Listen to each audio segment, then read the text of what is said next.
Hoje a gente vai mergulhar nas ideias, olha, revolucionárias e muitas vezes bem desafiadoras de um dos maiores nomes da psicanálise, Jacques Lacan. Vai ser uma verdadeira jornada ao coração da teoria dele.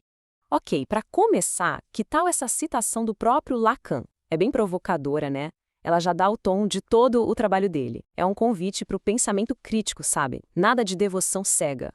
O Lacan não estava atrás de seguidores. Ele queria gente que pensasse por conta própria.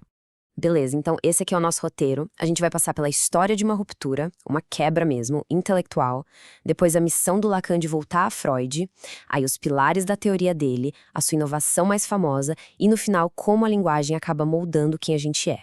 Olha, para a gente entender o Lacan de verdade, primeiro a gente precisa sacar o conflito que marcou a carreira dele.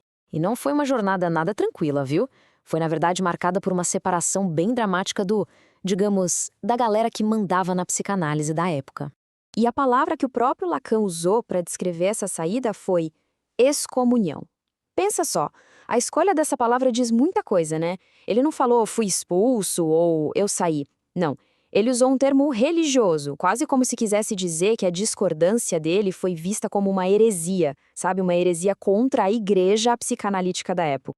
Então, o resumo da ópera é o seguinte. De um lado, tinha a IPA, Associação Psicanalítica Internacional, que era tipo a guardião da tradição.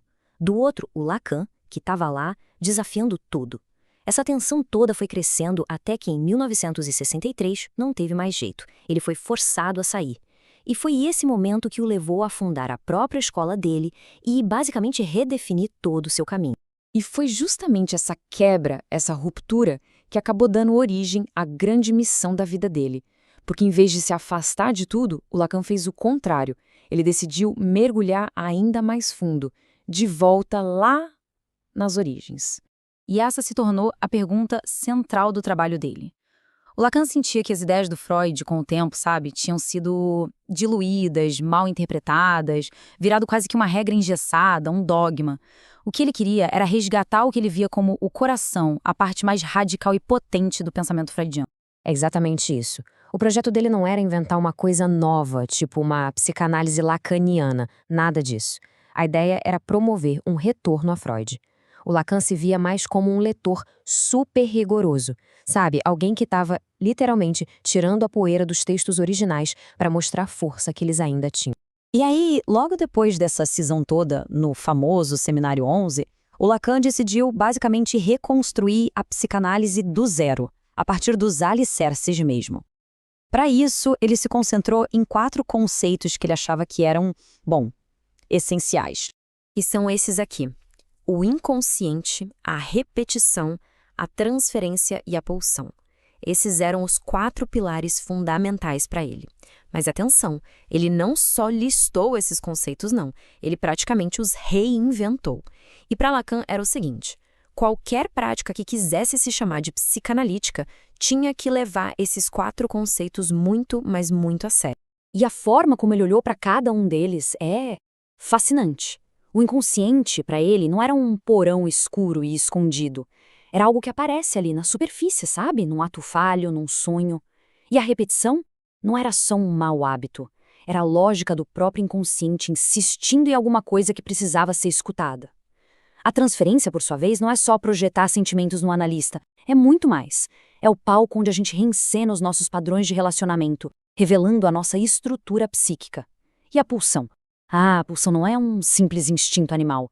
É uma força constante, um empurrão que leva a gente para uma satisfação que está sempre além do prazer. E é isso que explica porque às vezes a gente insiste em coisas que até nos fazem mal. Certo, agora a gente chega na contribuição talvez mais famosa e, vamos ser sinceros, a mais complexa do Lacan, a ideia de que o inconsciente é estruturado como uma linguagem. Então, para entender como que o inconsciente fala, o Lacan foi buscar ferramentas fora da caixa da psicanálise. Ele foi parar lá na linguística. E foi num cara chamado Ferdinand de Saussure que ele encontrou um modelo para pensar a estrutura da linguagem. Só que, como a gente vai ver, ele não só usou o modelo, ele virou o modelo de cabeça para baixo. Ok, vamos entender o modelo original, o de Saussure. É bem intuitivo, na verdade. Primeiro vem o conceito na cabeça, a ideia. Isso é o significado. Daí, a gente associa esse conceito a uma palavra, a um som, que é o significante. No modelo dele, essas duas coisas estão grudadas, inseparáveis, como se fossem os dois lados da mesma folha de papel. Só que aí o Lacan olhou para isso e pensou, peraí, na experiência humana, e principalmente na do inconsciente, a coisa não funciona bem assim. E foi aí que ele propôs uma inversão radical. E aqui está ela, a inversão radical do Lacan, resumida nesse famoso algoritmo. Repara só, o S maiúsculo, o significante, está por cima, dominando o S minúsculo, o significado. O que isso quer dizer na prática? Quer dizer que para Lacan não somos nós que usamos a linguagem, é a linguagem que nos usa. As palavras, os símbolos, as histórias da nossa cultura, tudo isso já estava aqui antes da gente chegar, e é isso que molda a nossa realidade, e até mesmo a ideia de quem nós somos. A nossa identidade, então, não seria uma essência interna, mas sim um efeito desse grande jogo de palavras. As consequências disso são gigantescas. Isso muda completamente o jeito que a gente pensa sobre o que é ser um sujeito, o que é ser humano. E isso nos leva direto para outro conceito-chave, o de cadeia significante. A ideia é a seguinte: o significado de uma palavra não está dentro dela, está na relação que ela tem com todas as outras palavras. O sentido está sempre se movendo, deslizando por essa cadeia, como se a verdade final estivesse sempre na próxima palavra, só que a gente nunca consegue pegar ela por completo. Essa citação aqui, ela resume tudo perfeitamente.